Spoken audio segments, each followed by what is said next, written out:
Okay mga papi, done installation po tayo dito sa Honda PCX 160. Nag-avail po si sir ng ating promo package. Ito po yung kinabit natin. Pamila version 460 watts, stainless LED bracket ang ginamit natin dyan. Ang ilaw na ginawa natin, ganito po. Ang low beam nya,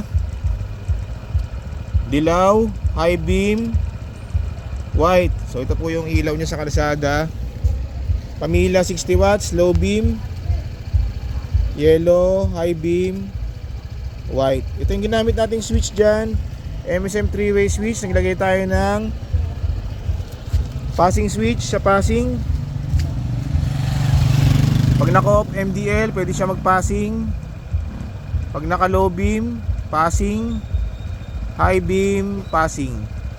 Sa busina, kinabit natin ay PIAA dual horn setup. Ito yung stock horn selector, halo switch with bracket. Pag naka-off po yan, busina, stock horn, long press, rapid.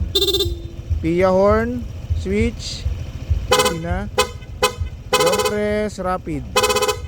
Okay, so may combo lights po to. Nilagay tayo ng combo light switch. So ito po yung pinaka combo light switch ni sir.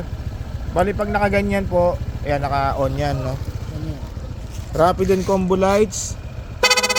Low, rapid, high, rapid. Patay ng combo lights. Ayun. Okay mga paps, so kung sino mag-avail ng mga promo packages po, punta lang po sila dito sa Scooteristas online shop. Maraming salamat po.